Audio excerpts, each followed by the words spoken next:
Hello and welcome to the Radical Self-Care Summit. I'm here with the amazing James Peters. James, how are you going today?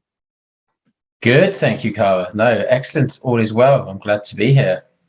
So good to have you. So share a little bit with participants about your background and also what had you say yes to being part of the Radical Self-Care Summit? So in regards to the summit, so yes, I mean, obviously, we've crossed paths over the last 12 months. I've got to know your story and background and your journey, and obviously through Clubhouse and the groups we're part of. And yeah, it's obviously something which is quite aligned to where myself is, especially around anxiety and depression and overcoming sort of traumatic experiences, and obviously sort of the experiences you had gone through and how you've kind of gone through those, and that obviously that sort of really radical self-care. You talked about the 75 hard program, which I've done and doing again, and obviously you sort of taking that sort of element and obviously doing your own thing. So always a massive inspiration when I hear you speak, and when you asked me to be a part of this, it was obviously a no-brainer. But for myself personally, background, so I'm a Jay Shetty certified sort of transformational mindset coach, and really what that is I really help people overcome sort of, I guess, adversity which they've had in their life, and hope them to try to obviously start living more of a life around freedom, purpose, and fulfillment. And my journey or story really started about 5 years ago when I lost my dad and I lost my son very, very quickly within a 6-month period, really. But on top of that, I was also accused of a crime which I hadn't done. So I found myself sitting in a prison cell suddenly with the whole world had changed. And at that particular time, I had done zero personal development. I didn't even know what personal development was. So it's been a big journey over that last since 2017 to where I am today and the person I've become today. But yeah, now through my journey and through my learning, through my experiences, I really just help other people now. And that's really what I'm here to do. Wow. So you've kind of answered my second question, which is what are you up to at the moment? In fact, what's one of your big goals that you have for yourself at the moment?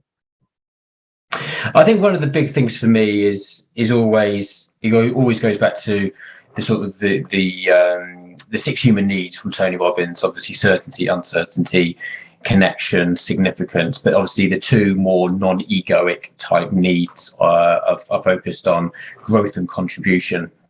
And the huge thing for me is growth. I'm always looking up, developing myself. I think over that sort of last 3 to 4 years of continual development, I'm always iterating. So I say to people now, like from James 1.0, which was probably obviously most of my life up until a certain point of time, then obviously over the last few years built James 2.0, but now I'm actually on James 3.0 because I'm always working to evolve and grow and iterate. And that's obviously myself, because obviously if I can grow myself, I'm able to then continue to give better experiences and better knowledge to other people coming through. So that's really what I do, is a continual personal development on myself, which then I can really help people better. So I believe in transformation, but I believe in quick transformation. I don't believe in spending like 6 months with someone. I believe in like spending 6 weeks with someone and hoping for big changes over a 3 to 4 month, or sorry, a 3 to 4 week period. So I need to learn those techniques to be able to help other people. And that's really where I spend a lot of my time now. I love that. I love that. I knew you were a kindred spirit, because that's the sort of stuff that just lights me up. Okay, so what are participants going to get out of your talk today?